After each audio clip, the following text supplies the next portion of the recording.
Right then, team, let's get going. So we're going to go through multiple different things today, mainly around fat loss. To be fair, we're going to try a new little way of doing some education pieces, rather than going through little documents. Some of them we've got lectures for. Some of them that I just kind of want to do as videos and see basically what runs better, what feels better, what doesn't, basically. And why am I not losing weight from eating healthy? So that is one of the ones that I want to do as a lecture form. So let's see if we can, maybe we do both of them in today's video and we see what works. I'm streaming today because I'm probably not going to be able to stream tomorrow. And the goal is always the same, which is to try and stay consistent with these things. So if you have to move stuff around, you have to move stuff around. I'm in like a real predicament at the moment where trying to be consistent with this is quite difficult from a time perspective. Life is lifing right now. Let's just say that. Life is very much lifing. So we're going to just turn this down. So let's have a look at the best ways to kind of lose weight, why you might not be losing weight. We're going to go into a section. We're going to do, let's say, when I do the presenter view, what comes up on this? Well, actually, I can, if I say present, and then I click lecture stream. Oh, baby. Let's go. Let's go. I'm just going to make sure I'm where I need to be, and we're going to get rocking. This is great. This has worked. Not that way, that way. This has worked better than I thought. Cool. So you're eating clean and you still aren't losing weight. I had a client go through exactly the same thing. My name's Charlie. I own a fitness and wellbeing company and have been helping people lose weight for about 5 years. I make this content to help you build confidence, help you learn how to lose weight, how to get fit, kind of how to change your physique. In this video, I'm going to give you 3 reasons why eating healthy isn't causing you to lose weight. So what is the thing which is stopping you from losing weight? And then I'll give you a step-by-step guide as to how you can start losing weight. So you're already eating healthy, but you're wondering, why can't you lose weight? We're going to go through that today. So reason number 1 is basically you are eating too much or too much of the wrong whole foods. So you're either eating too much or you're eating too much of the wrong whole foods. The most common reason why people can't lose weight is they're simply eating more than they realize. So when you go and get people to track their nutrition, they actually realize that they're eating way more than they thought they were. And when people self-report their nutrition, they always miss things. So things are always being missed when it comes to nutrition, which means for us, we're trying to figure out, well, what can we do to make sure that we continue to lose weight? So even though you might be eating healthy foods, you may be eating too much of those healthy foods. So some foods that you consume, you feel like are free. So I don't know if you've ever done the Weight Watchers thing. I'm pretty sure they do things in points, right? And again, this is just another system that someone's come up with to help people lose weight. And people have kind of opinions on it left and right. But I just think with stuff like this, it's a system which probably works for some people and probably doesn't work for others. But within it, they have things like eggs, for example, and maybe bananas, I'm not sure, are like 0 points, which means you can have as many of them as you want. And the point is because very few people are going to eat tons and tons of eggs, which is why they've done it that way. But the problem is eggs obviously still have calories within, which means that if you did just eat loads of whole foods and loads of the diet that you have planned out, you are still going to gain weight. The goal always is to think about calories in, calories out. So when you are eating food, if you are eating more than your body is burning, more calories than your body is burning, whether that comes from whole foods or processed foods or takeaways or alcohol, it doesn't really matter. Whatever food you are consuming will mean that you gain weight if you are in a calorie surplus. So if you're eating more than your body is burning, or the whole foods that you are eating are higher in calories than you realize. So we want to think about things as the 80-20 rule. So most people in the modern world, about 60% of their diet comes from processed foods. So the advice that we want to give to people is that we have 80% of our food comes from whole foods, 20% from processed. But if you're already eating whole foods, because I've had a client on my fat loss course be like, we eat really healthily. All of the foods that we eat, really, really healthy, we already do this. And then we have to dig a little bit deeper, which is part of the reason for this lecture. So if you're already eating whole foods, it simply means you're eating too much. But then you might be eating too much of the wrong calorie dense foods. So my client basically used to snack on nuts and have avocado on toast quite a lot. So avocados are 100 grams, like per 100 grams are 160 calories. Half an avocado is 120 calories. And almonds, because she used to grab a handful of almonds. She loved nuts and like would just be like walking to and from basically the walking to and from her desk because she was working from home, through to the kitchen, would grab a drink, grab a handful of almonds, back to her desk. Basically, per handful, she was basically grabbing around 170, 180 calories. So doing that a couple of times a day, doing that multiple times a week, will mean that you just start to gain weight. So she would take a handful of nuts 1 or 2 times per day and would have avocado 3 to 4 times per week. This alone reduced her deficit by roughly around 2,000. So she was consuming 2,000 calories worth of having avocado on toast 3 to 4 times a week. She was having that with eggs and stuff. That, plus those handful of nuts every time she would walk past or walk into the kitchen to get a drink, meant that she was just like eating calories that she didn't necessarily need. The solution to this was we swapped the almonds out for strawberries, and we only had a quarter of an avocado rather than half. So we're just reducing food here. The reason we swapped out strawberries is basically strawberries are lower in calories compared to almonds. This means she could eat much higher volume, so the amount of strawberries she could eat compared to the amount of almonds she could eat. A higher volume of food for the lower calories, which maximizes fullness, which basically means I can eat more of the thing, so more food volume, which can make an aid feeling full. They may not be as satiating as almonds, because obviously almonds are high in fat, and fat can be satiating, and have a bit of protein in, again, satiating, making you feel full. But food volume is going to be one of the bigger things to help us feel full as well. So when we make swaps in our diet, we want to increase the amount of food that we can eat for the calories that it costs us. So when making swaps, we want to think about, can we increase the volume of food that we eat for the amount of calories that we're consuming? So can we have more of one food for the same amount of calories? So we swap calorie dense foods for high volume, low calorie options. Reason 2, so you aren't moving enough. So one of the main reasons that people are eating healthy but they can't lose weight is their movement's just on the floor. So calories in versus calories out. Basically, when you are losing weight, you can either decrease, when you aren't losing weight, when you are losing weight, you can either decrease the calories you are consuming or you can increase the movement you are doing. So you can either decrease the calories you're consuming or you increase the movement. Basically, decreasing your calories is your calories in, and then increasing movement is calories out. A lot of my clients simply aren't moving enough throughout the day. If you want to increase your steps, follow these rules.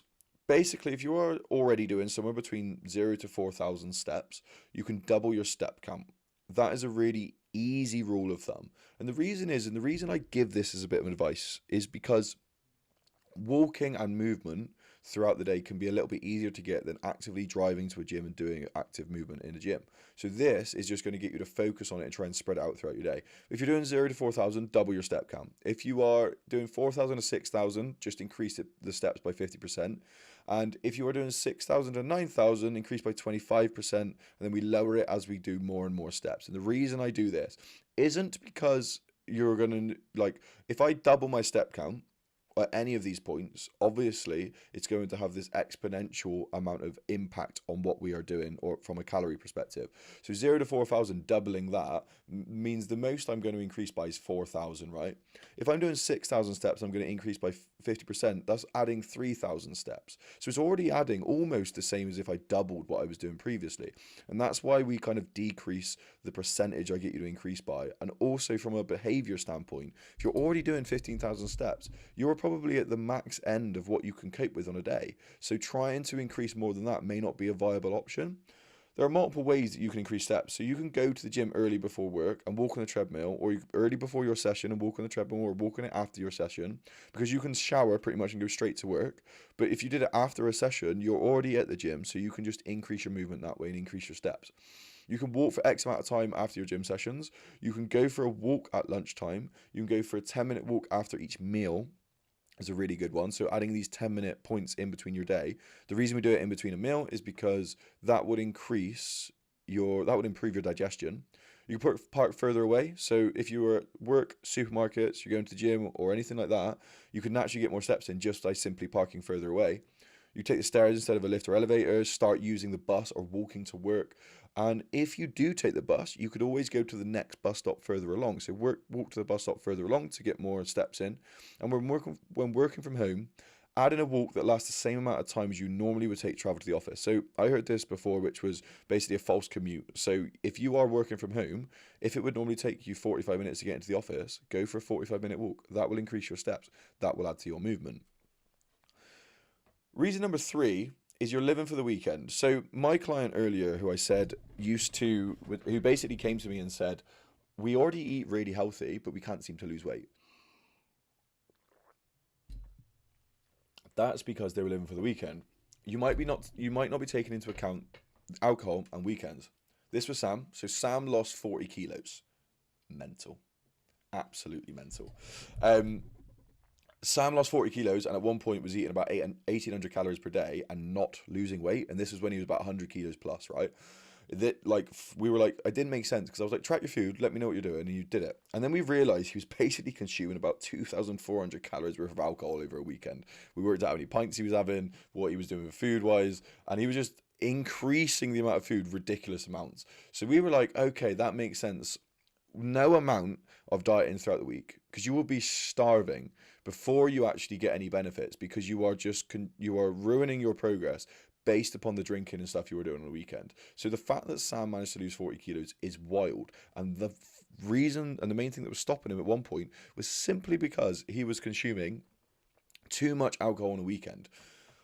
And how to check, basically, and how to start losing weight. So how can we go from not losing weight and start losing weight if you're someone who may be eating whole foods already but you're eating too much, just consuming way too much of your diet or consuming too much of the whole foods? You might be living for the weekend, so not taking into account your alcohol, and that's why you can't lose weight. You may be not doing enough steps and enough movement, and that might be why you're not losing weight. So have a little think what makes most sense to you out of these and what you can do. So track your food is the first thing you're going to do.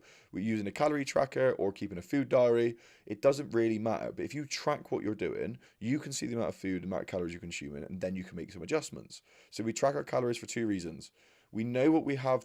We know what we've ate, so we can swap higher calorie foods for lower calorie options, and we can stay within our calorie targets. Step 2, so again, solving problem 2, is if you are someone who does seem to like over consume certain foods, create a meal plan. So every Sunday you plan your meals that you're going to eat throughout each week and so step number 2 is you create a meal plan every Sunday. Plan the meals you're going to eat for each meal and snack. Use your calorie tracker to make the meal plan so you make sure your calories are correct. There is a calorie calculator on my website if you need it. And set yourself a steps target. So this one solves problem 3, by the way. We're going to go through that again. So to solve problem 1, to know if you are just consuming too much of the whole foods that you're currently eating, track your food. Basically using a calorie tracker or keeping a food diary. We want to have some way of measuring what we're eating, okay? We track our calories for 2 reasons. We know what we have to eat. We know what we have ate, so we can swap it for higher calorie dense foods and lower calorie options. So again, if you are someone who's having these handful of almonds, or you're eating eggs on toast, and you're eating loads of healthy foods but you can't figure out where your calories are coming from, we track it. And we also track it so when we know we're eating good and healthy foods, we could just make sure that we stick within the calories that our calorie targets that are assigned to us. To solve problem 3, not problem 2, we want to create a meal plan. So every Sunday we plan the meals you're going to eat for the week and the meals we're going to snack on. This includes your alcohol. Take into account what you're going to be doing on a weekend so you can plan for it within the week. You can use your calorie calculator to help you make a plan and plan out your meals. And step 3 is basically set yourself a steps target. This is how we solve problem 2. This is how we increase our steps. So again, double your step count if you're 0 to 4,000. If you're 4,000 to 6,000, increase it by 50%. And if you are 6,000 to 9,000, increase your steps by 25%. Step number 4, stick to your new diet for 2 weeks. Okay, so if you stick to your diet for 2 weeks, we can start to see how many calories, we can start to see if the calories that we're consuming, because we're tracking it, if we are keeping to our calorie targets, and we can see what's happening with our weight. If our weight's going up, then we know we're in a surplus. If our weight's going down, we know we're in a deficit, and we can adjust our calories to suit. Pro tip: try to have 2 weekends stuck into your diet and just watch the scales drop. So if you are someone who's watching this video and you think, how can I make sure that I lose weight like that? How can I guarantee? If you do my step by step, you track your calories and you see what you're consuming. You plan out your meals so you know what you're going to be eating. You set yourself a steps target. So you do those 3 things, and then you stick to your diet for 2 weeks and stick to doing those calories for the weekends. You will see yourself lose weight. Do the work. My name's Charlie. This is what I had in mind. We'll see you on the next one. That was quite fun to do, really, just to see what that felt like. It was hard, actually, because my brain's not working today. But we move, gang, we move. This is part of, like, I suppose, this process of documenting it, because if people do go back through the live streams and they watch this, I can be like, Jesus, he can't actually talk. There's a lot of mush running around my brain at the moment, gang. There's a lot of mush, I must admit. So, on this next bit, I want to trial a different way of doing this, basically.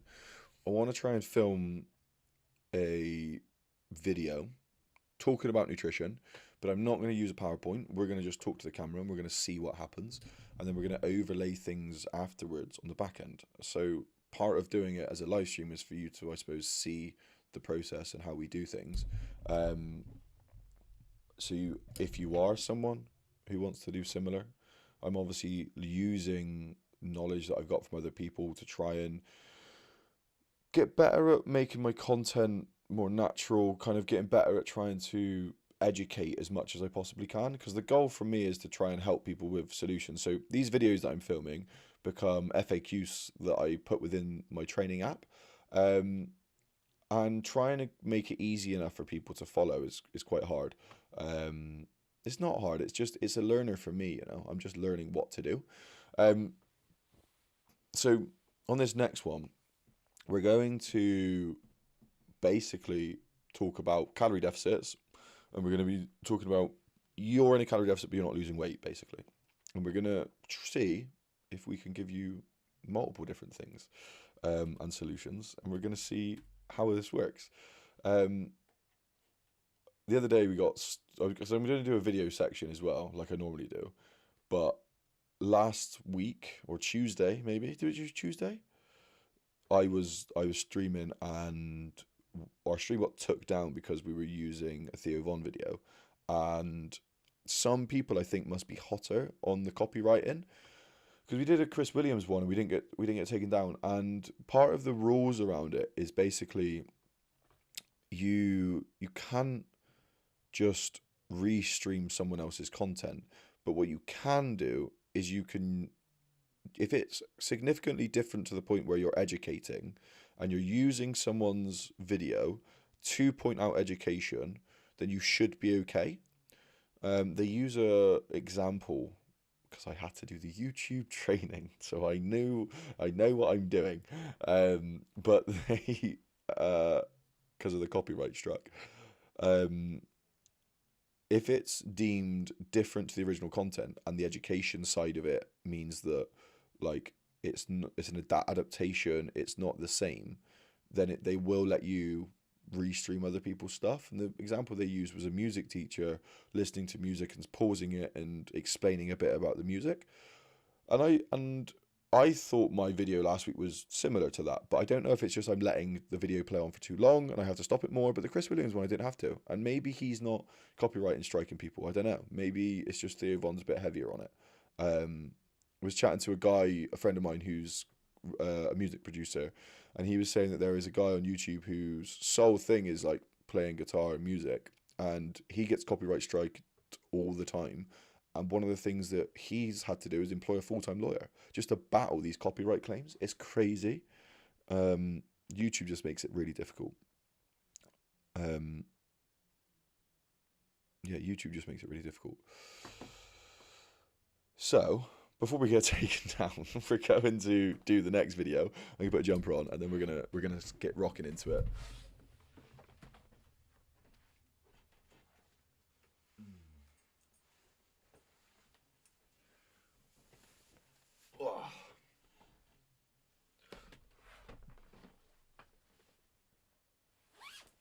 Right, team, let's do it. So,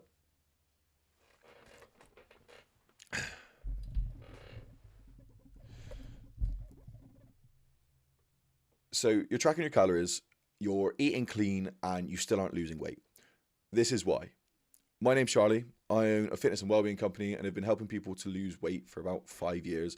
I make this content to help you to build confidence. The goal for my company is to help people improve people's well-being, improve their mental health, and improve their fitness. And in this video, I am going to give you 3 reasons why you might not be losing weight and how to fix it. These are the reasons. So the first reason that we're going to go through is mistracking. So if you just watched the video earlier in the stream, you would have already seen this. You would have seen what I was talking about. But this is the most common reason that people lose. The most common reason why people can't lose weight is they're simply mistracking. They think they're in a calorie deficit, but they are in a calorie surplus. So they aren't tracking properly, or they're mistracking, which means that they are consuming more than they realized. So common things that are often mistracked is the first way that we're going to go, because you may be tracking your calories or you're not, but you feel like you're eating a normal amount of food. So if you are someone who's already tracking, some things you might be mistracking is oils and butters. So things you cook with. If you use oils, use butters, you may not be actually inputting them into your calorie calculator, and you may just kind of not really think about, oh, it's only a bit of oil. But because oils and butters are fats, fats are the higher calorie of the 3 macronutrients. So you have proteins, which is 4 calories per gram. You have carbs, which is 4 calories per gram. But fats are 9 calories per gram, which means a smaller amount of food which contains or is mainly a fatty food, or is the macronutrient, the main macronutrient mainly is fat. Those are going to be higher calories for the smaller amount of food. So oils and butters that we use to cook, we do actually want to track. Additional sources. So say you are someone who's like, you cook your meal and then you have mayonnaise or barbecue sauce or ketchup, and that's what you chuck on it. You don't really think about how much you're putting on. Well, that can be an increase in calories by quite a lot. So like the difference between like lower fat ketchup, lower fat mayonnaise, for example, compared to full fat is quite a bit of a difference, like compared to the full calorie option. So we want to take into account additional sources. You may not be thinking about the snacks you're eating through the day. So I had a client again who used to just snack on almonds all the time, and because she would take handfuls and handfuls of almonds, that would just start to increase her calories by like 100 to 200 calories per day, and plus other foods that she was eating which were higher in fat as well. Those type, and not to say that fat's bad, because I know that there are some people out there who think that fat's bad. Not to say that fat's bad, but it just means it's just an increase in the amount of calories we're consuming, because it is so calorie dense when it's the main macronutrient is fat. But she would just be grabbing a handful of almonds, increasing the calories by about 200-300, and would sometimes pull herself out of her calorie deficit because of these little snacks. You may not be weighing out food. So if you're someone who's tracking your calories and you're kind of eyeballing it, unless you've done it for years, you may actually be getting it wrong while you're eyeballing it.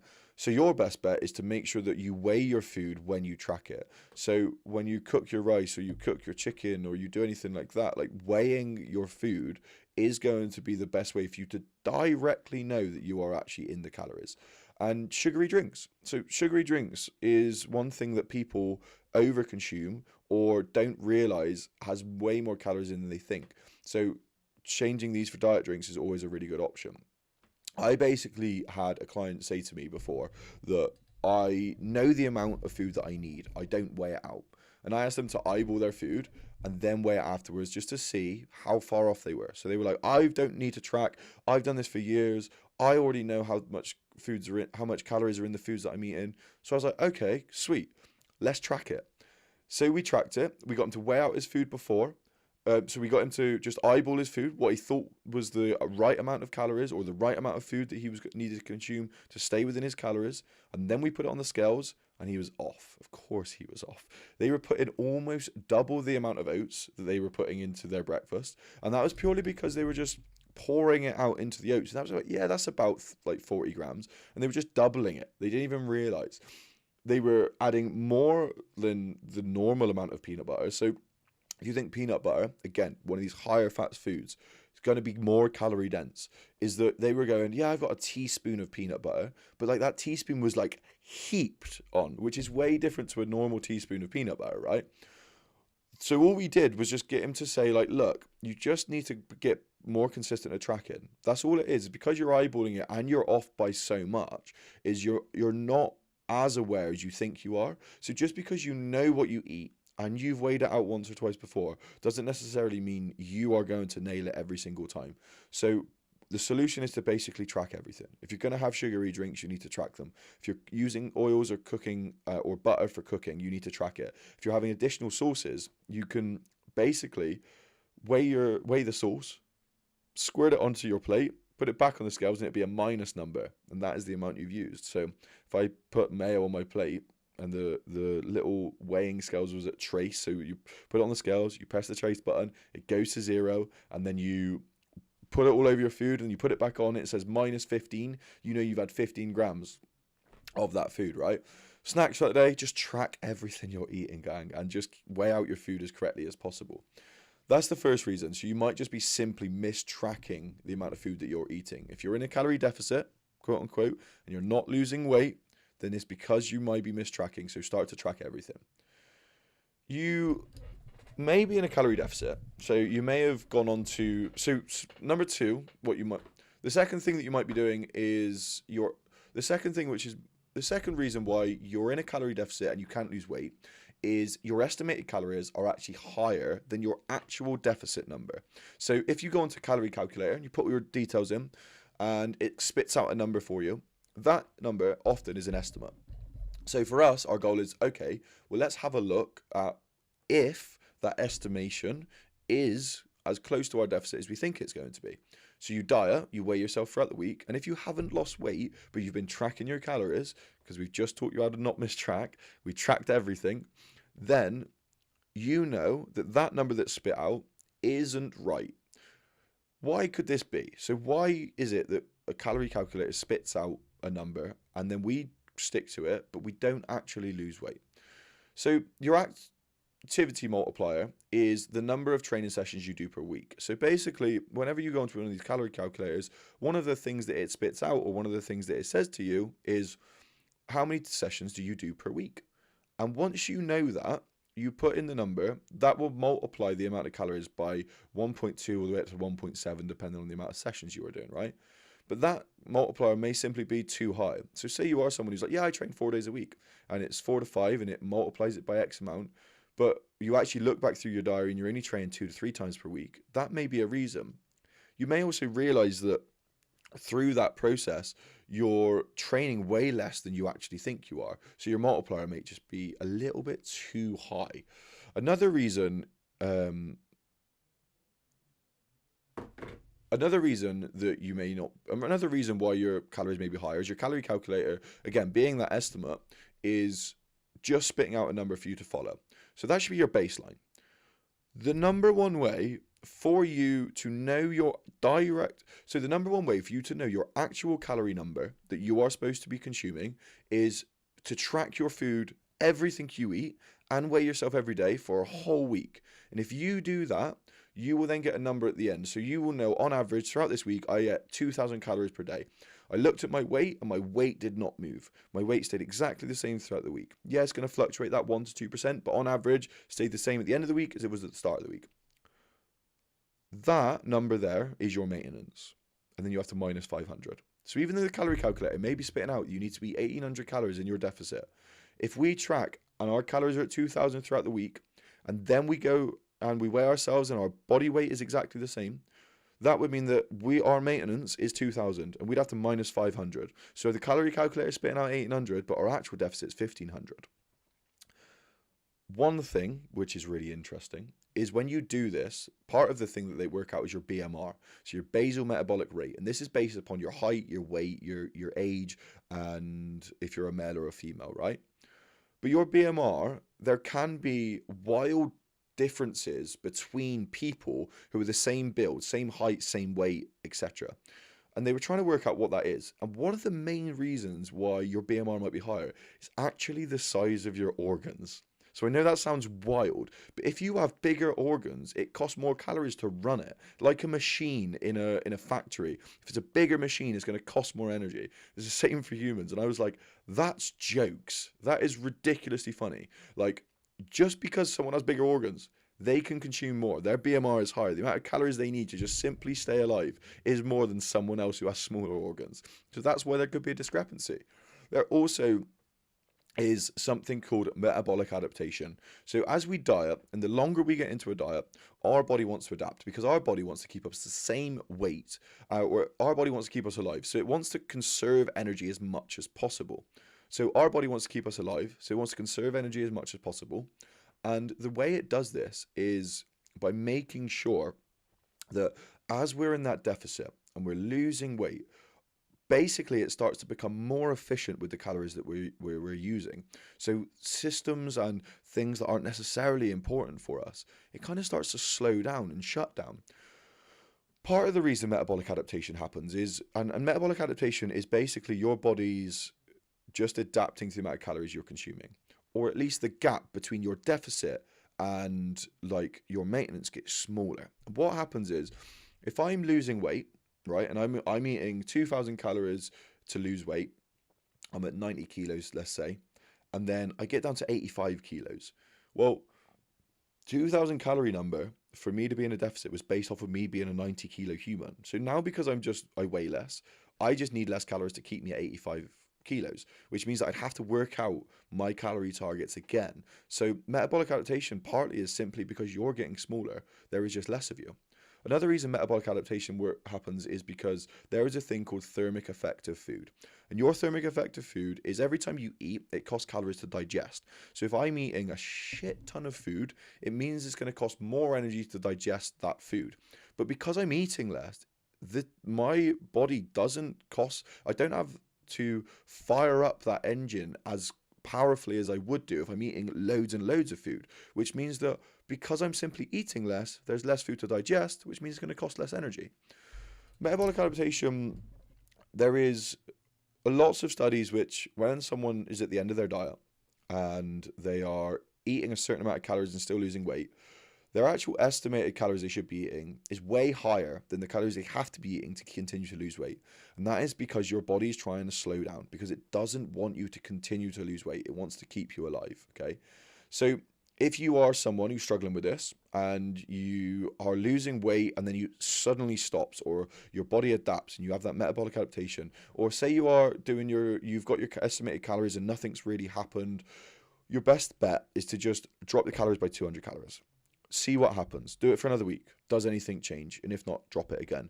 And the reason we do this is because we don't want to rush the process. A lot of the time, I say to people, you want to wait 2 to 3 weeks before doing anything. You want to wait 2 to 3 weeks before you make a change. And that's because suddenly something can happen. You may have more inflammation. You may be training hard, which could be causing you to hold a little bit more water again because of inflammation. You may just simply not have used the toilet. So over a 2-week period of consistent weigh-ins, we've got a way better idea of what's going on from a calorie perspective. So wait 1 to 2 weeks and then drop it. Another reason is because I don't know anyone who actually sticks to their calories as well as they think they do, unless they are someone who's completely and utterly involved and loves fitness. People just don't stick to their food, which means that, yes, our calories is set at 1,800, but because of the weekends, because of snacking, because of all the things that I said on the first reason, we're just simply eating more than we should be. But that drop in 200 calories can sometimes take into account those additional things that we aren't really thinking, or that we aren't really thinking about. So, number 3.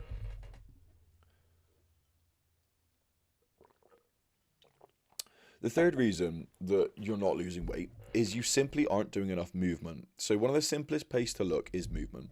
If you think about calories in versus calories out, calories in is the number of calories you're consuming, calories out is the number of calories that you are burning, right? Calories in, calories are the food and the drink and everything that you eat.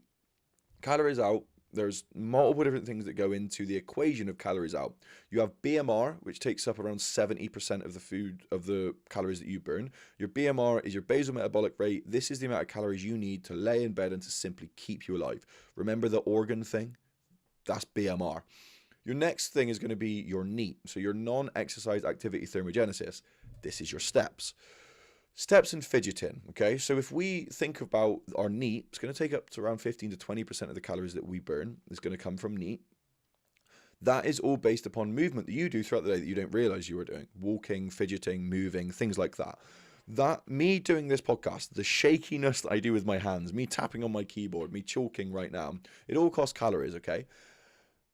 One of the ways that we can increase NEAT and increase the amount of calories that we burn from NEAT is our step count.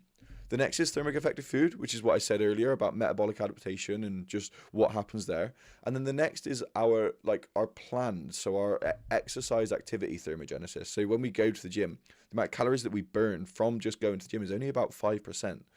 Now, the solution is to increase your steps.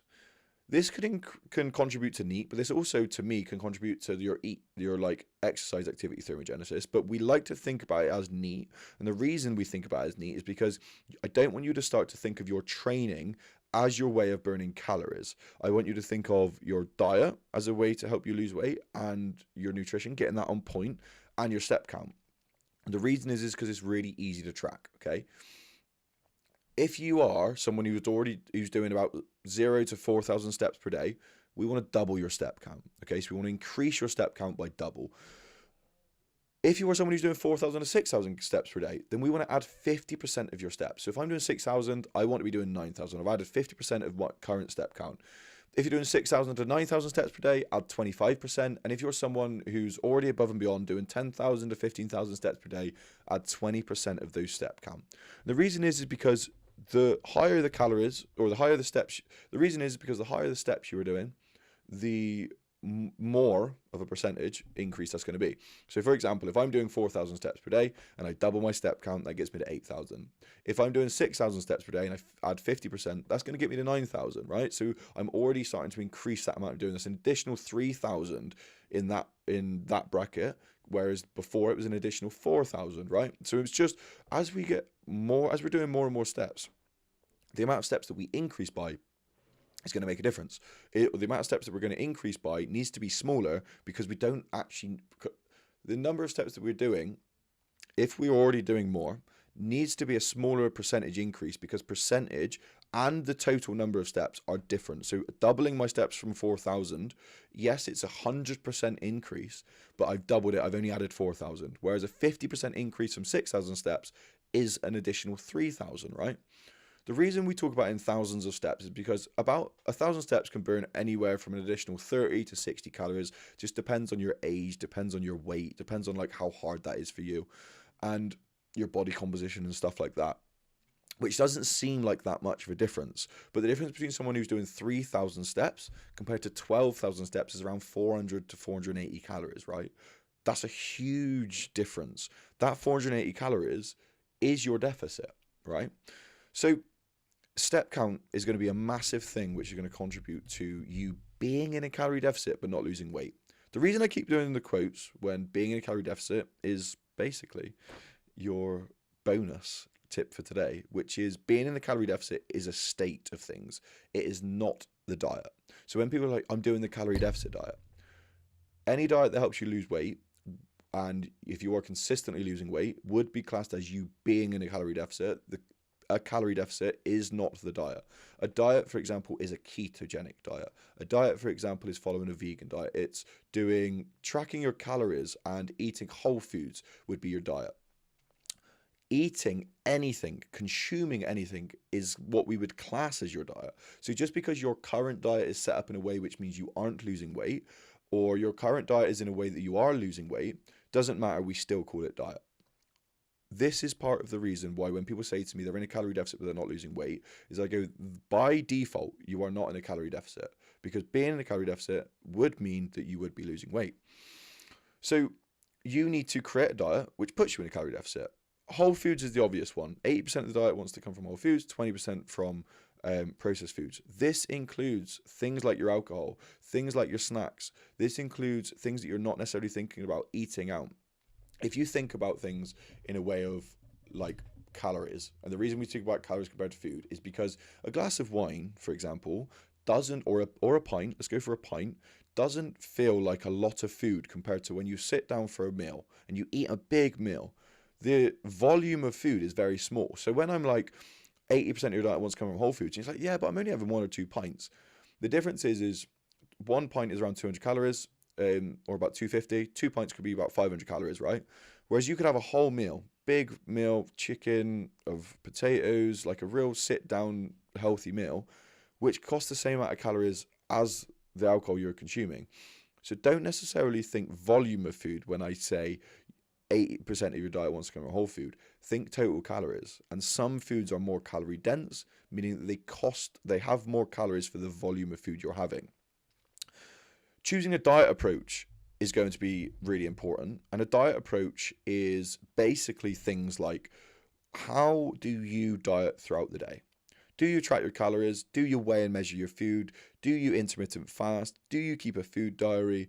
Are you someone who intuitively eats? Do you meal plan? Those are your diet approach. That's how you approach your diet, right?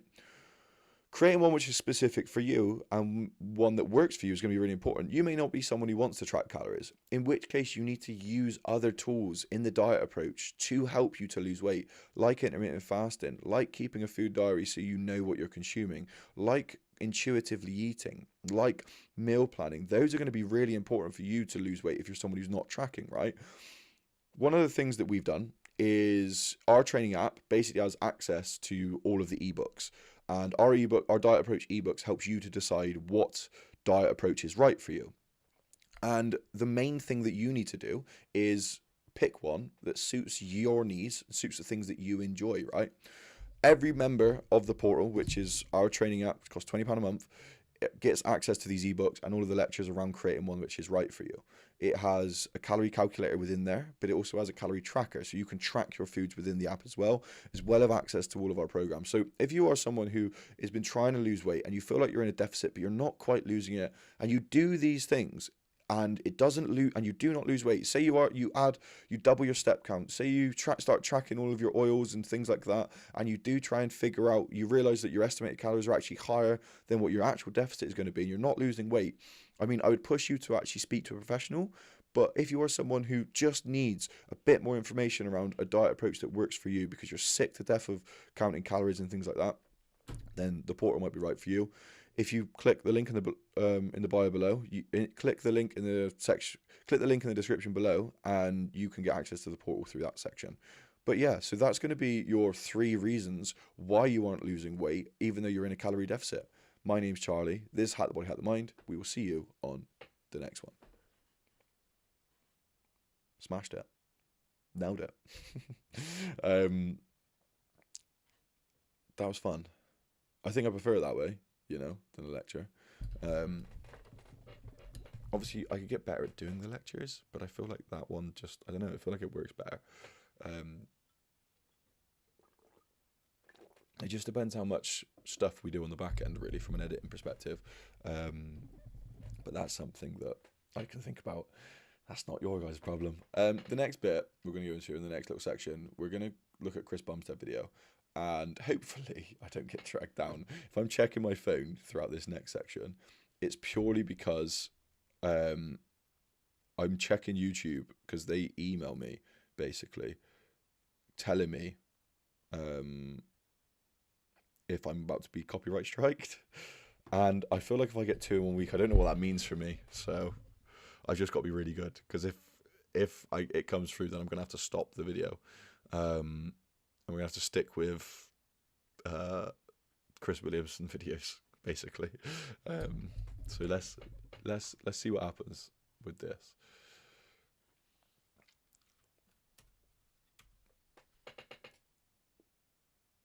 I'm going to pause it quite a lot and kind of speak over this. But this is, in this video, in this next video, we're going to look at in this next video, we're going to look at Chris Bumstead's video on how to actually change your life. And we're going to see his advice, and I'm going to comment over it based upon my experiences, I suppose. Let's go. I got a DM the other day from this kid, and he was asking me, not really asking me, but declaring that he felt lost. He had no direction in life. He's 20 years old. He sees me. I seem to have a clear path of where I'm headed, and he doesn't know what to do. And it really got me thinking about a lot of things. Because let me be clear, when I was 20 years old, I had no idea what the fuck I was doing either. But it really got me thinking. I think like multiple people at different stages of their life say the same thing. And everyone I spoke to has always said to me, when you get to your 30s, you feel so much more secure in yourself and you don't have these same fears and anxieties that you do in your 20s. Like things just don't seem as important. Um, we got 2 years to go, so we'll see. I'll keep you updated on that one. I've heard that a lot. I've had a lot of conversations with people at events or DMs or whatever it may be of people saying things like this, and it's not a rare occurrence. And I feel like every generation has had their fair share of challenges. In the past, I feel like it was a little bit more physical, obvious ones like war, poverty, disease, crazy shit, which I know still exists in our world currently. But by and large, I feel like America as a whole, on average, the younger generation, their problem isn't finding comfort in hard times, but in avoiding too much comfort and too much pleasure. And I feel like the odds are heavily stacked against the younger generation because, I mean, first of all, there's billions and billions and billions of dollars of research going into how to make a phone, social media, anything highly, highly addictive. And we're giving kids those at like 8 years old. They have them in school, bring them around everywhere in their pocket. So This is one of the cool things that they've done in Oz. So in Australia, they've just banned social media for like anyone under the age of 16. And I think it's true. I think like I was chatting to a client, she's 19, her sister's 13. And she was saying, I was like, how bad is it? Like, how bad's your sister on her phone?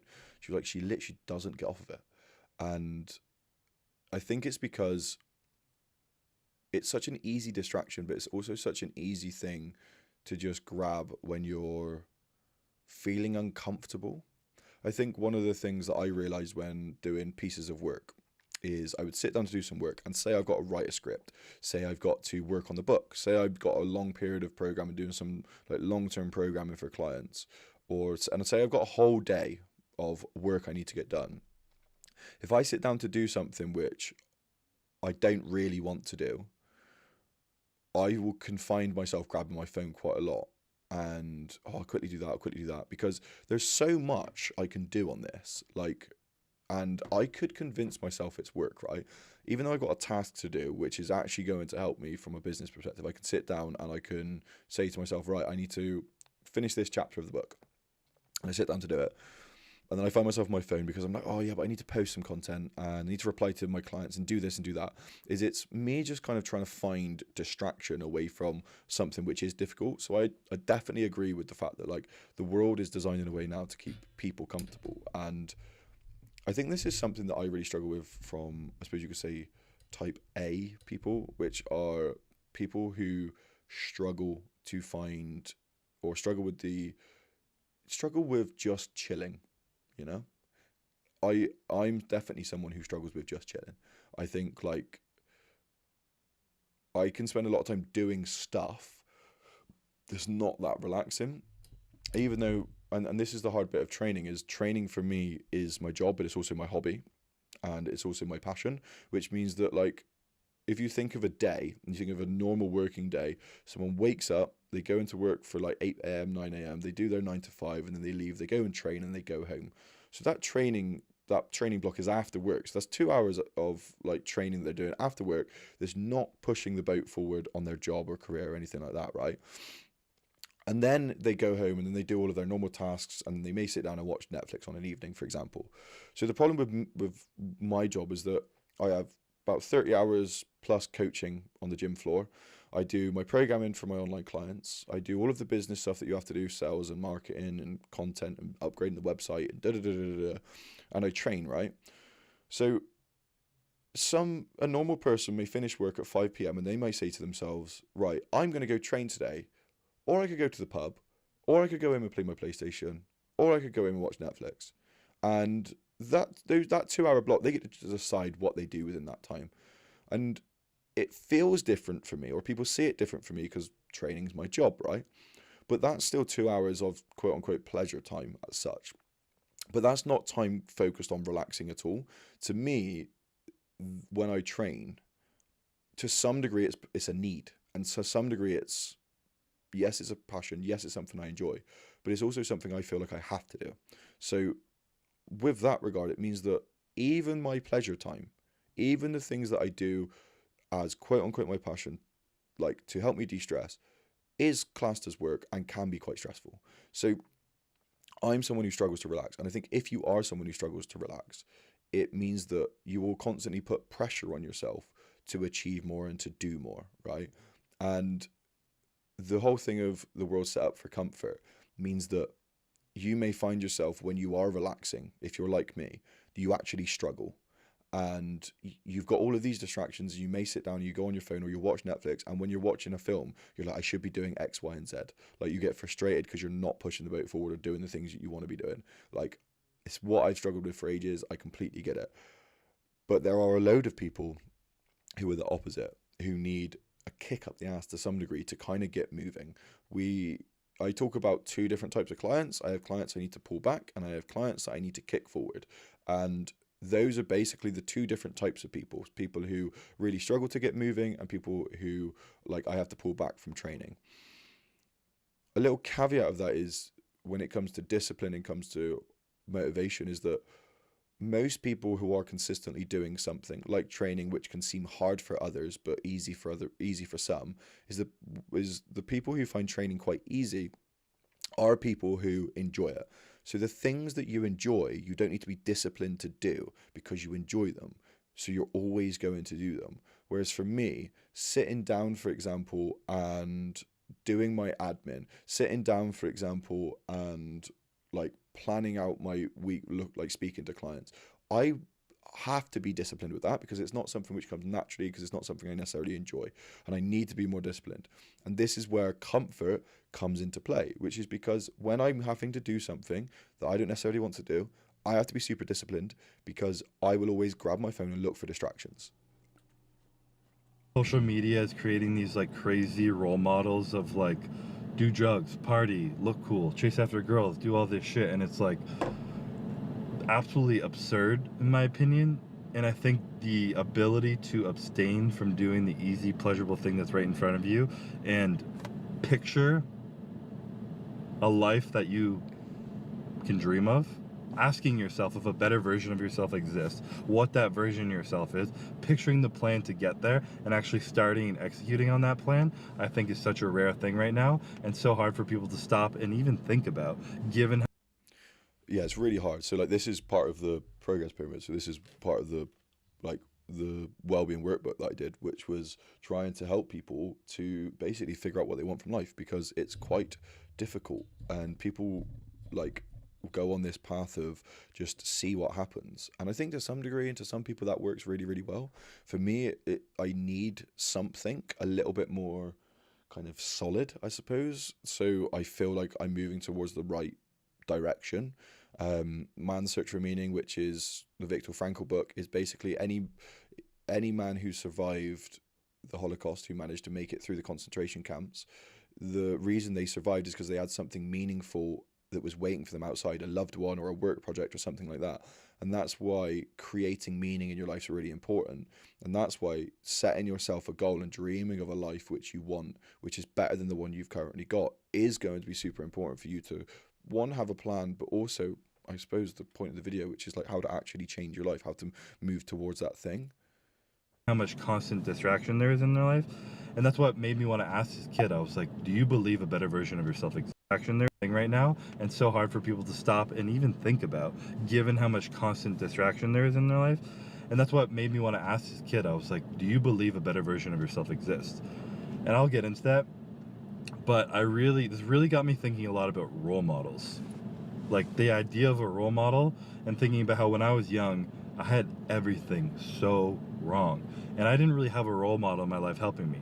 Don't get me wrong, my dad was incredible, but he wasn't really like in my face, on my case, in my job, knowing what I was doing. He was from a different generation. He wasn't close to my age or hadn't recently gone through anything I was going through. And I full transparency, was just a dumb kid. I thought it was cool to party, to not try in school, to do drugs, to chase after girls, to do all these things. My friends literally thought it was cool to like, and it's funny because my brain is still kind of wired to be like, yeah, it's fun, of course it is. And people probably listening probably feel the same way, but to like think of going out and drinking and chasing after girls with no like connection or value for who the person is, to not value your education when you're sitting there doing it, to be wasting my time with an education of which I didn't even know where it was leading me because I didn't think about what I wanted my future to be. I was just following the path that was put in front of me. To have all these things in front of me that I didn't have someone look at me and being like, do you want to be like a better man? Do you want to be a man, period? Because what I was doing was what boys do, like playing. And I think that's an evolution that we all go through. I really do. I think we all go through this evolution of, it's the Matthew McConaughey thing that's been going around, which is, let's go, time to be a man. Because I think it's something I'm sitting in quite a lot at the moment. And again, like my mindset might be different to someone watching this, or if you are watching this, you're probably similar to me, which is the bar for me. To me, it doesn't feel like it's set high at all, right? To me, it doesn't feel like the things that I want or am aiming towards are obscure. It doesn't feel like it. I feel like they're normal things that I want. And the expectation that I should be the person and the type of person who should achieve those things, like, is set at quite, not high, but I've got a bar that I'm chasing, right? And that means that I could put a lot of pressure on myself. And one of the things that I've had, which is kind of spurred me on, and is something which I'm really passionate about, which is like the whole men's mental health thing, is someone said to me before, like, you're not a man, you're a coward, right? And that's been a huge motivation for me, because when I heard it, it hurt. And I think it hurt because, one, it's one of my biggest fears is to not be a provider and to be able to like have a family and things like that. It's one of my biggest fears. But I think it hurt because to some degree it was true. And, or at least I think it hurt because I could see why it could be true. I could see the parts of myself that was a failure. I could see the parts of myself that I wasn't achieving in. And that's the cycle that my brain is under, is if you're even remotely self-aware, you will have an idea of why you're failing and why you could and where you could improve and why you might be classed as a failure. And if you are that remotely self-aware person, it means that you're going to be in a lot of pain all of the time, because you're going to be constantly judging your current position and then wanting to change it. You're going to be constantly judging yourself and going, I need my current place to be different, right? That in itself causes a lot of pain and causes a lot of stress. The one thing you cannot do is let that stop you from the progress you're trying to make. You cannot let it disable you. You cannot let it cripple you and the anxiety and the fear stop you from moving forward. You have to note it and go, yes, I'm not where I want to be, but I'm a damn well further along this journey than I was. And then from there, you can then decide, right, keep moving forward. Let's go. Pick yourself up. Be a man. Do what's needed. Do the things that you're supposed to be doing. Hold yourself accountable. Find a positive role model. Do something which is going to push yourself forward towards that life that you want. Chasing after a girl, thinking it's cool to do all these things rather than building meaningful relationships, working on making myself a better, well-rounded, more educated man to be prepared for taking care of a family and being the man that a woman that I respect would want to even be with. I didn't have anyone kind of in my face being like, what the fuck do you want to do with your life? Who do you want to be with your life? Asking me if I wanted to be exceptional. If you ask the average kid, do you want to be exceptional? Do you want to do something great with your life? The answer is usually yes. The hard bit about that, and I'm sorry I keep interjecting, but the hard bit about that is there's the quote, which is your parents, the best thing you can hope for as a parent is to not fuck your kids up in the way that your parents fucked you up, right? Because you're always going to be left with something from your childhood. And I don't think it helps to call, yes, childhood trauma, it happens. And we've all been through traumatic events. But I don't think I don't think it can be an easy as a sweeping statement as to say, um, you need someone doing X, Y, and Z, because if you had someone who did this but did it in the wrong way, put pressure on you in the wrong way, then you'd be someone who may achieve super high things, may have been exceptional at something, but that was driven from a lot of fear and a lot of pain, and then that might mean that you never get satisfied for things in the future. Like, there is different ways that we are all wired through nature, through nurture, and I think what hopefully Chris is going to say is that can find you can find meaning and want to be exceptional and want to find purpose in life and want to do something great with your life while still enjoying the journey, creating these meaningful relationships as you move forward. But I do think it's something that you have to go through the cycle of. I think you have to go from this period of just doing whatever with your life, kind of pissing it up the wall as such, enjoying things, being a waster, just being a bum. And then at some point you've got to look in the mirror and go, do I want to keep doing this? Like, can I be something better? Do I think that there is a better life for me out there? And if there is, then you start to go on the path of, right, I need to do everything I can to get there. It takes time. But their actions very rarely align with it. And I feel like I didn't have anyone, and you don't need someone. The responsibility lies within yourself ultimately, always. But I do believe that like a role model could be a huge asset for pushing yourself to ask these hard questions and being like, if you want to be exceptional, what you're doing right now is average or even below average.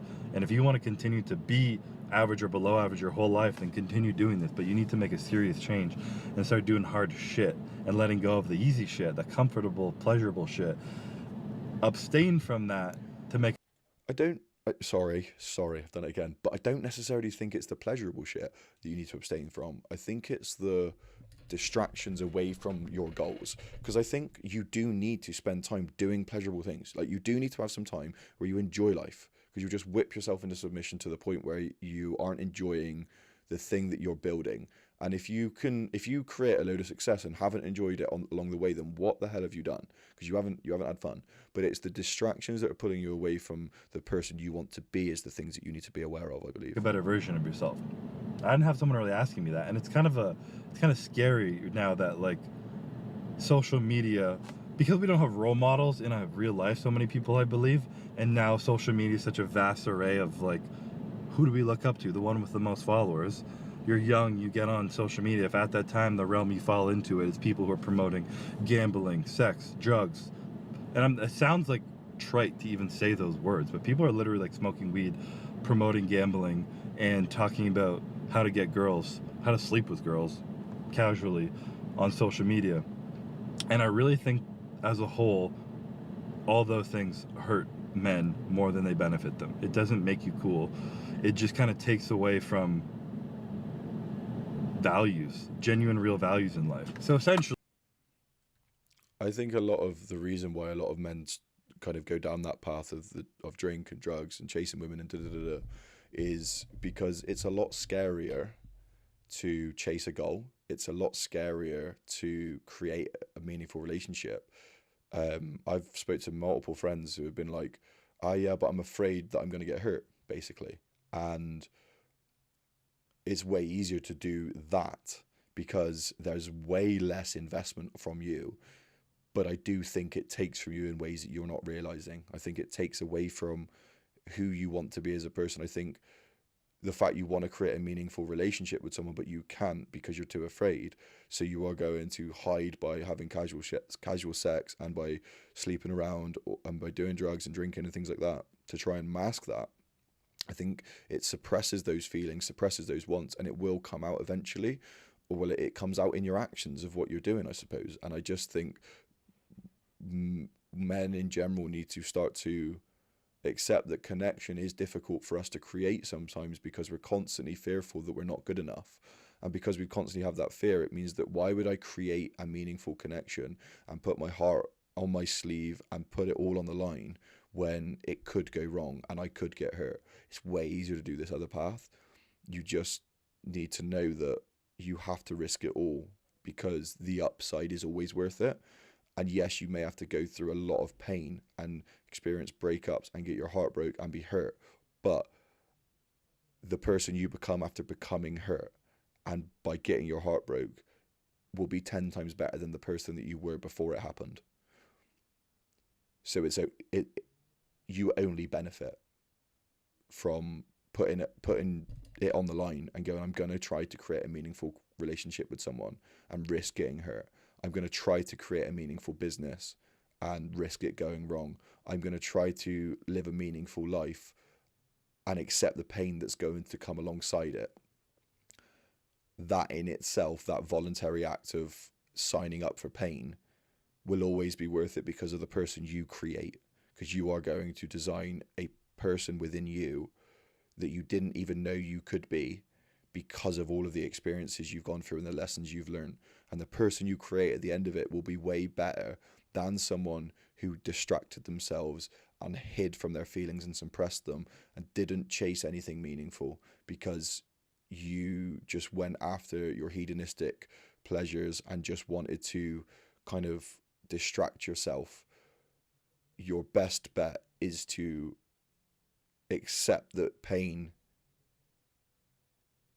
you are always going to have pain. It's just whether it's going to be voluntary in the form of chasing something meaningful, or it's going to be non-voluntary and it's going to happen upon you once you get to a certain age and you realize that you've spent your life chasing something you didn't actually want. Carry on, Chris. Really try not to ramble too much. This kid asked me that question the many times I've been asked. It really got me just thinking about wanting to share that when I was young, I had no idea what the fuck I was doing, and I didn't have a role model, and falling into the wrong role model can get yourself into a bad position. But someone being able to ask you, what do you want with your life? Do you believe a better version of yourself exists? And take responsibility to take that into action. And the reason that question to ask yourself is, do you believe a better version of yourself exists? Is because if you say yes, you are admitting that you have faith. You have faith that a better version of yourself exists. And the only way to move forward in life is by starting and just taking action. There's no book or a 12-step program or perfect way that is going to organize things. And this sounds super trite to say, I know everyone knows that, but people still don't do it. Awareness doesn't mean anything. Action is all that matters. But what you need for action, sometimes people are like, what do I need for action? Well, you need faith. And if you believe a better version of yourself exists, then you already have faith. So, as a young man, speaking to most young men, you need to have faith a better version of yourself exists. You need to take responsibility for your own life into your own hands. Most likely you're not going to have a role model following you, telling you what to do, asking you these hard questions and pushing you in the right direction. You need to be the one to do that.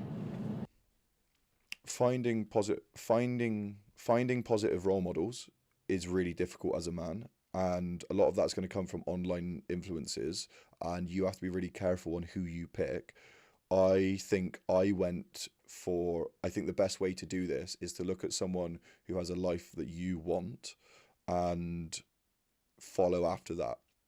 I think it's also really important to look at opposing opinions to the person who you think life you want, because what we think we want and what is good for us may be two different things. And we all have this bias that because we believe something to be true or we want something, we find someone who wants the similar thing or thinks a similar way, and then we just go, well, I'm going to do what that person says. And then it's only when you get older or you hear a difference of opinion, you then start to think about changing your mind. Oh, maybe I wasn't right, or maybe that person's not as great as I thought they were, or maybe there is a different way to do this. And so figure out kind of the life that you want. Like some of the questions that I ask in the workbook is, and because it's really important, is one of the things we do is work out your values, but we also look at like your kind of personal achievements, and we also look at like the end in mind and connection and things. So like I have like, what would I like my day-to-day to look like? What am I passionate about? What have I always wanted to do that I haven't yet done? What would I like to say I did in my life? So if you look at all these things, like what do you want to achieve, basically? Is there a thing, what do you want to learn? Stuff like that. You look at emotions and connections, like how would I like to be with my friends in my life? Like how would I want to be with my colleagues and things like that? And how would I want those people to think about me? And then you have the end in mind. So this is like one of my favorite questions is, what do I want from life and who do I want to become? And I think this is about thinking about when you look back at it all, when it's all said and done, who would you be proud to say you become? You know, who would you be proud to say, I actually did it. I became this person. If everything went right in my life, what could I achieve? And I think it's important to look at it through that frame of like, okay, so say everything that I ever wanted came true. What would that be? What if I actually thought about it and I ignore the fears because I'm by directly saying what would I like my life to look like when I get older? By simply asking yourself that question and by going, if everything went right, ignore the fact that anything could possibly go wrong. If everything went right in your life, what would you want your life to look like? If you answer that question, the answer to that is the life you should chase. Because the fears are going to be there, right? You're always going to have the fears that it might go wrong because it might, right? And the likelihood that it does is very high. But it also could not. It also, if you decide what you want, you then can decide the plan of how you're going to get it. And if you do the things that is written out in the plan and you work towards that goal, there is a very high likelihood that you could actually achieve that thing. And if you don't, and you're shooting for the moon, you may land short and you might live an actually pretty good life. I'm very passionate about people thinking about what they want because it means that the actions that they take on a day to day and the life they try to build is a byproduct and a given based upon what they decided that they want in life.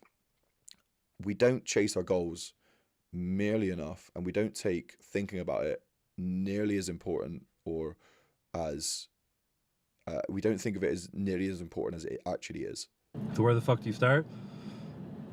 Easiest thing to do, look in your life, see the things that are easy, that everybody is doing. What in your life is like calls towards you, that you can just feel as a vice? When you're checking your phone all the time, playing video games, eating shitty food, doing all things, what calls to you that makes you want to do it that everyone else is also called to? And avoid those things. And just by avoiding those things, you are already going to be ahead of everyone else who's stuck into those things. And then being able to sit down and clearly define the values that are important to you. You can start with like an ideal person that you want to be, defining those values. Actually think about that strictly. Like, if you say you're going to do something, do it. Be a man of your word. You're not going to succumb to the easy pleasures. You're going to value delayed gratification over easy gratification. You're going to respect every single person that you meet. You're not going to lie. You're not going to bullshit. You're going to work hard. If you're going to do something, you're going to do it with intention rather than half-assing it and just be like, oh, at least showing up's half the job. Like, you need to declare how you want to show up into the world and then stick to those things and just start taking action. And the first bit of action, I think like a big thing that I've always done, part of the reason I'm stopping this quite a lot, by the way, is because I don't want to get copyright struck, because it keeps happening. But the reason I like this is because if you define the person you want to be and you define how you're going to show up in the world, you get to define the person you want to create and want to be. And that's why I always think of the end in mind is like, when I look back at my life, what are people going to say about me? And that is how I show up in the world. I show up in the world based upon how people are going to perceive me, you know? And I just think it's really important. I think it's really important. action. Sometimes it's just removing the pleasures, starting to do some hard shit. And that's also why I really love the gym, because the gym requires discipline. Choosing what you put in your mouth versus what you don't put in your mouth requires discipline. Going to the gym when you're tired and working hard requires discipline. And when you show your mind what your body can do by doing hard things and the progress that comes from that, it gives you a bit of momentum where you can start to see and think about things more clearly and start. I think he's 100% right, because when I think of confidence, I think you layer it in a way which is the first level of confidence is, for me, it's how I look. So how, when I look in the mirror and look at myself and I'm looking good, my confidence level's already up, right? Going into the gym and training hard and chasing a goal from a training perspective is the next level up, because you prove to yourself you can do hard things, you can be disciplined, you can follow a plan, you can follow structure, you can do the things you say you're going to do. And I think it builds up in that sense. And then the next level is, what do you want from life? I think the next level up from that is basically how you create relationships. And then I think the last one up from that is like life mission. I think that's the process of building confidence and like in yourself, is because you cannot chase a life mission if you're constantly questioning who you are. And I think the only way you can not question who you are is to build some level of confidence from the base. And I think that comes from like basically who you are physically and the way you see yourself. And the way you see yourself, you can start to trust yourself a lot more from showing up every single time you say you're going to show up, but also like again, just physically and thinking of confidence yourself. If you think of everyone who goes out on a night out, right? Everyone who goes out on a night out gets ready for the night out. They wear their best outfit, they put their best t-shirt on, they have their best pants on, and they use their best bloody aftershave. And the reason they do that is because they feel more confident when they look good. So I think the first level of building confidence is that. And then I think the second one is proving to yourself you're someone who can do hard things. You can do that through training. It's just an easy way to do that. And then the third level is chasing the life that you want. And then from there, you can start to think about the relationships in your life and getting really good at that. Because if you can build yourself into the type of person you want to be, you'll then be able to create the relationships that you want. And once you create the relationships you've wanted, you've built yourself into that person, you have this confidence from the ground up, you can then think about the mission that you have in your life. That's kind of the way I think about confidence, I suppose. Applying that same discipline to other areas of your life. None of it might make sense in the beginning, but I truly believe if you're at least trying to define your values, if you get them wrong, they'll evolve. If you create a path for yourself and you go the wrong way, you will still learn, and then you can create a new path from what you've learned there. But if you're just sitting down, absorbing comfort constantly and not taking action, you're going to go absolutely nowhere. So realize that you already have faith in yourself. Take responsibility for your own life because no one's going to take it for you. Define who you want to become, the values that are going to get you there, and just start by doing something. That's all I got to say. And then the rest will come. I promise you. If you guys actually put the right effort into it and you're not spending your time absorbing bullshit, the rest will come. With all that being said, AC is starting to die on me in this car, and it is fucking hot as shit out. And I'm sitting outside my gym ranting before going to work out. So it's shoulders and arms. It's beautiful Saturday. I may have some French toast after this workout. So if you bared with me through this rant, let's go work. 2 seconds. Go on.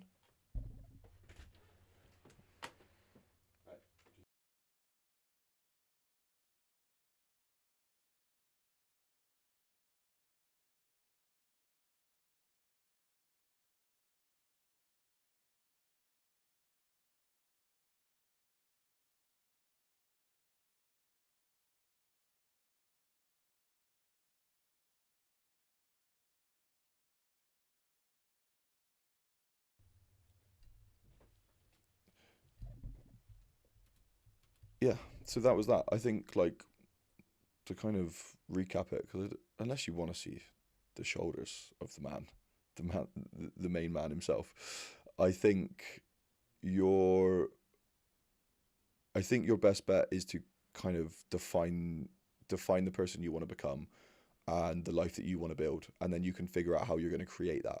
Basically, I think you can figure that out a lot easier by choosing the path, because even if you choose the wrong path, it's the J Cole lyric, which is the good news is you came a long way, the bad news is you went the wrong way.